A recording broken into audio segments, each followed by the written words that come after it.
The handball out. Simpson, Murphy, maybe for the knockout blow. Looks up, looks long, sends it all the way home. Murphy, Gibbs, Judd, Cruz, not a bad quartet for Carlton over the next decade or so as we welcome Marc Murphy to 1 Week at a Time, our special guest after round 16. How is the body holding up? Yeah, not too bad. Everyone's sort of got niggles at this time of the year, so just trying to keep on top of them and get through. So hopefully we can got 6 more games and hopefully a few more. Richard, you can answer this too. I was talking to a footballer a couple of years ago and he said it really took 3 or 4 seasons, pre-seasons under your belt to really get into the swing of AFL footy. Is that a fair statement? How many do you need under your belt?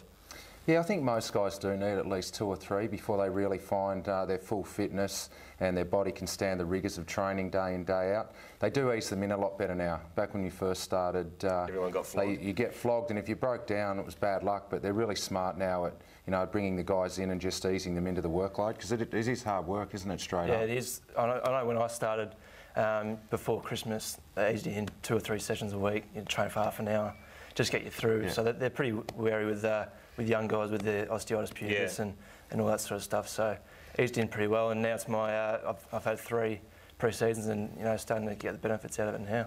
Talking about three wins in a row to the Blues, first time in about 5 years that's happened, Mark. So it must be a nice feeling to be playing for a winning team.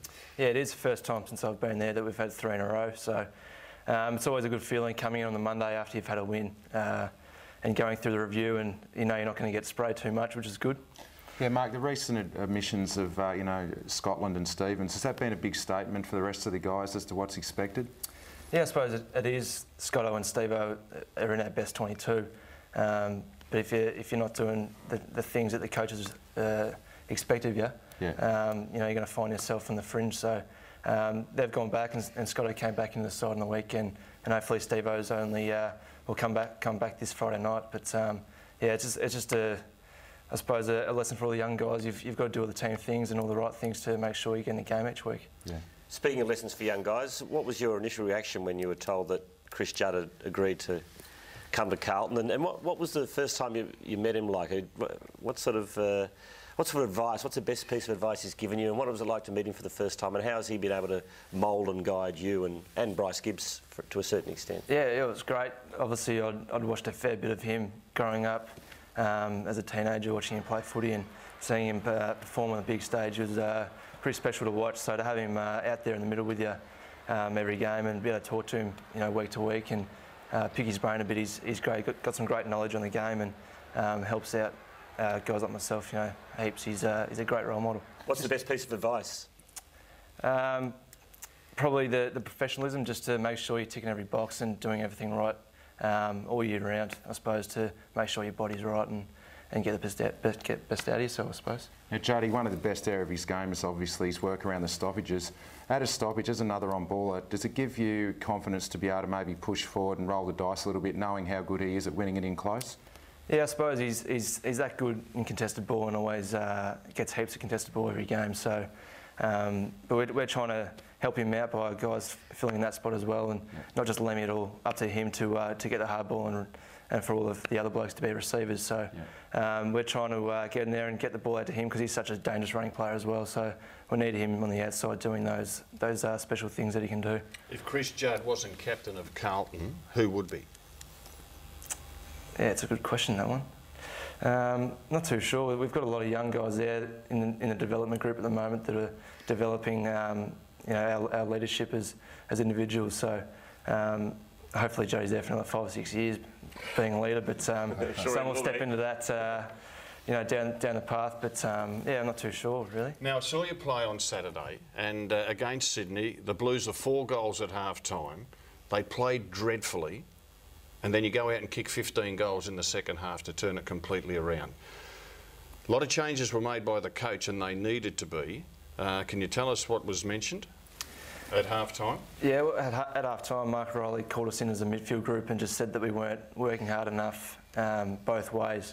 And I think they doubled our possessions as a midfield group, so they were obviously spreading well and getting the ball out to one another, and we weren't doing that. So we made a real emphasis on spreading away from the stoppage once it got outside the bubble, that we were going to run and take them on, because we know we had more pace than them in that midfield, so that was sort of the main message. I just thought there were some positional changes that were important. Thornton went on to Jesse White, cut him out of the game. Yep. Gibbs no longer ran with goods and became important in the midfield. Cruiser went to the forward line and helped Fev because they had the extra player back there. Changes had to be made, and they were made, and the results were good. So it was pleasing to see the Blues get over the line quarters, but gee... So, you're always pleased when the Blues get over the line. But at half-time, they were terrible. No, I was watching the game. It actually has been a highlight of your game, so Murph, this year, where late in third quarter and the start of the last quarter, you've been just able to overrun teams in the last quarter. Is that because you think you're fitter? What can you put the finger on there?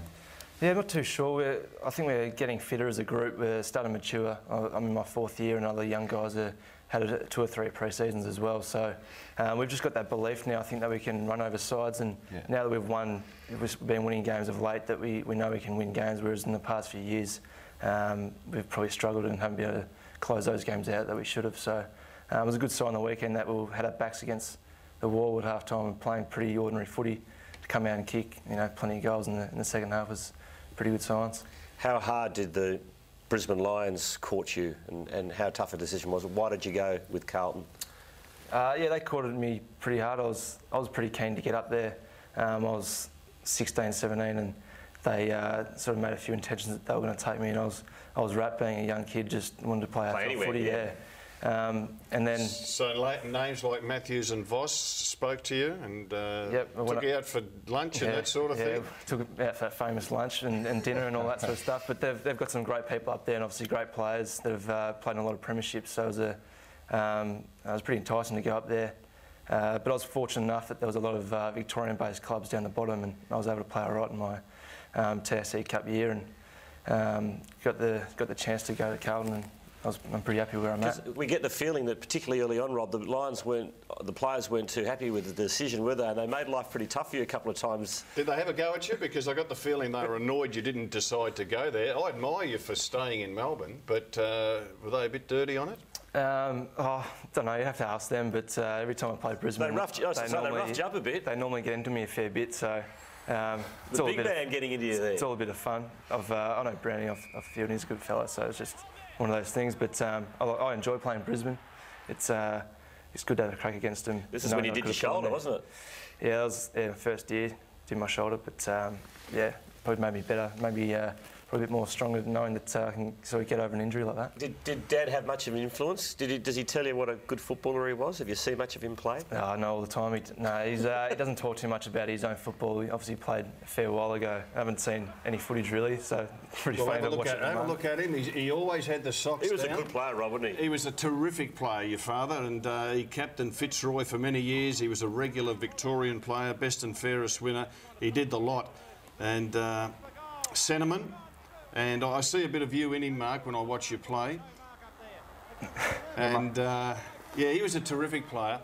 Does he come and watch you play each week? Yeah, he always comes and watches me. You've got brothers, haven't you? Yeah, I've got 2 older brothers as well. We've all been sort of keen cricketers and footballers growing up.